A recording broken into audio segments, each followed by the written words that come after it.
दोस्त, तो स्वागत करते हैं हमारे चैनल स्टडी ईज पर, जहाँ पर स्टडीज़ हो जाती हैं एकदम इजी। तो आज का टॉपिक है हम लोगों का कल्चरल हर्थ, जो कि हम लोगों का सोशियो कल्चरल ज्योग्राफी से हम लोगों का रिलेट करता है। तो अगर आप मास्टर्स के स्टूडेंट हैं या ज्योग्राफी से आगे कुछ भी फर्दर परस्यू कर रहे हैं, तो अगर आप कल्चरल ज्योग्राफी पढ़ते हैं तो इसका ये one of the most important topic है, जिसको हम लोग कहते हैं कल्चरल हर्थ। तो आइए शुरुआत करते हैं इस लेक्चर की, जहाँ पर हम लोग बात करेंगे कल्चर के ओरिजिन से एंड डेवलपमेंट से। So let's begin. तो जब हम लोग कल्चरल हर्थ की बात करते हैं तो बेसिक एक पॉइंट आता है कि कल्चरल हर्थ होता क्या है। तो किसी भी कल्चर की जहाँ से शुरुआत होती है उसको हम बोलते हैं कल्चरल हर्थ। तो बेसिकली जो कल्चरल हर्थ है वो क्या है? Birth place of cultural region. ठीक है, the place where a culture originated. यहाँ पर डेफिनेशन दी गई है।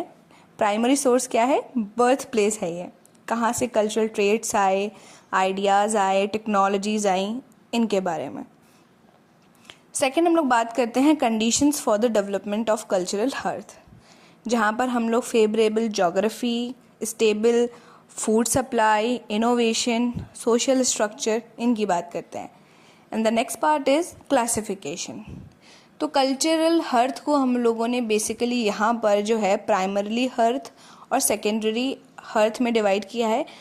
आगे इसको हम लोग और अच्छे मैनर में पढ़ेंगे, आगे और ज़्यादा डीपली।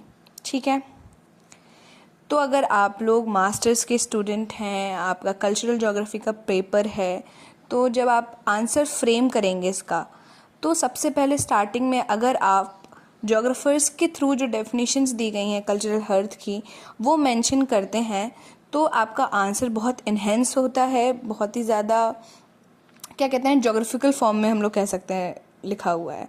तो जो ऑक्सफोर्ड डिक्शनरी ऑफ ज्योग्राफी के हिसाब से कल्चरल हर्थ की डेफिनेशन है वो यहाँ पर गिवन है, the location in which a particular culture was evolved.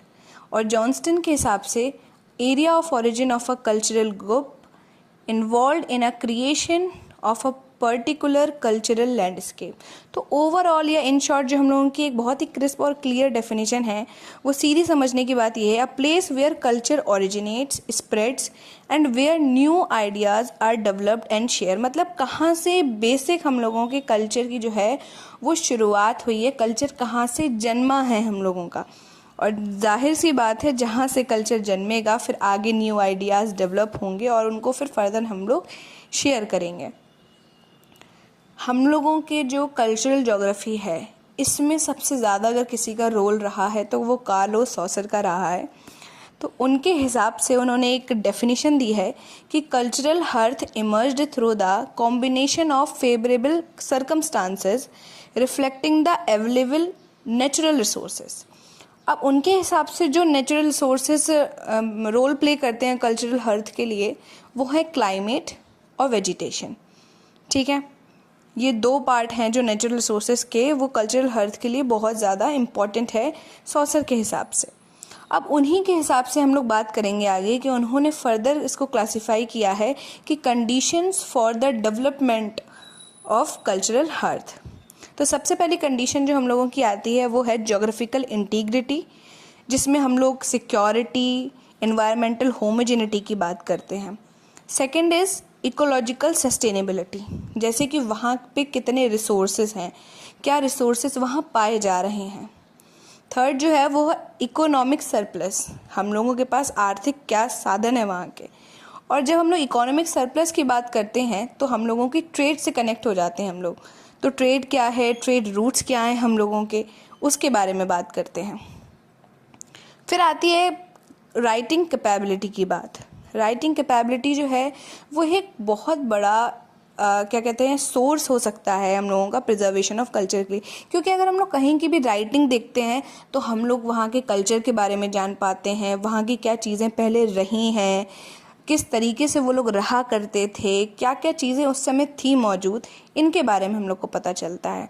And the last one is public order, political stability के बारे में। ठीक है, तो ये जो हम लोगों का ये एक फ़्लो चार्ट है, बहुत ही अच्छा फ़्लो चार्ट है। अगर आप अपने आंसर में इसको कोट करेंगे तो बहुत ही अच्छा आपको एक रिस्पॉन्स मिलेगा, एक क्लियर ओवरव्यू मिलता है कि हाँ, जो 6 पिलर्स हैं हम लोगों के, जो कंडीशंस हैं डेवलपमेंट के लिए कल्चरल हर्थ की, वो ये 6 हो गई हैं हम लोगों की। ठीक है, अब आगे बारी आती है कि classification of cultural hearth. Cultural hearth को हम लोग कितने पार्ट्स में डिवाइड करते हैं प्राइमरीली, यहाँ पर हम लोग बेसिक बात कर रहे हैं। तो पहला आता है एग्रीकल्चरल हर्थ, फिर आता है अर्बनाइजेशनल हर्थ। एग्रीकल्चरल हर्थ में हम लोग बात करते हैं फर्दर आगे, जिसमें कि आती हैं 6 रीजन्स, जैसे कि West Europe, Mediterranean, Mid East India to West India, northern China, Indonesia and Middle America. अब आगे बारी आती है हम लोगों के अर्बनाइजेशनल हर्थ में। ये भी 3 टाइप्स में डिवाइड हुआ है। बात करी जाती है पहले अर्बन हर्थ के बारे में, जैसे कि Mohenjodaro and Harappa. European hearth के बारे में, जैसे कि रोमन एम्पायर। और अदर्स में हम लोग बात करेंगे, जैसे चाइना का रीजन हो गया, इंडिया का रीजन हो गया एंड एट एक्स्ट्रा। तो जो एक बेसिक इंट्रोडक्टरी पार्ट था हम लोगों के कल्चरल हर्थ का, वो हम लोगों ने यहाँ पर पढ़ लिया है। डेफिनेशन में आप तीनों की डेफिनेशन दें तो बहुत ही अच्छा रहेगा, लेकिन सॉसर की बिल्कुल दीजिएगा। और यहाँ पर हम लोगों ने कंडीशंस पढ़ लिया है कल्चरल हर्थ के लिए, एक बेसिक क्लासिफिकेशन पढ़ लिया है हम लोगों ने। लेकिन ये क्लासिफिकेशन पूरा कंप्लीट नहीं हुआ है अभी कल्चरल हर्थ को जो है वो और ज़्यादा डिवाइड किया गया है मेनली, और टाइप्स हैं इसके 6 टाइप अभी हम लोग पढ़ेंगे आगे की वीडियो में।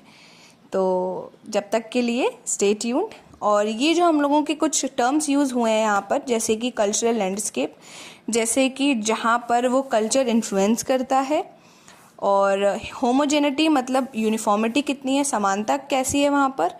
इकोलॉजिकल सस्टेनेबिलिटी मतलब हम लोग रिसोर्सेज का ओवर टाइम कैसे यूज़ करते हैं, कब तक कितने दिन तक ये रिसोर्सेज चल सकते हैं, इनके बारे में बात की जाती है। तो thank you for this lecture. और अगर आपको इससे रिलेटेड और कुछ कंटेंट चाहिए, वीडियोस चाहिए, तो let me know in the comment section. Thank you.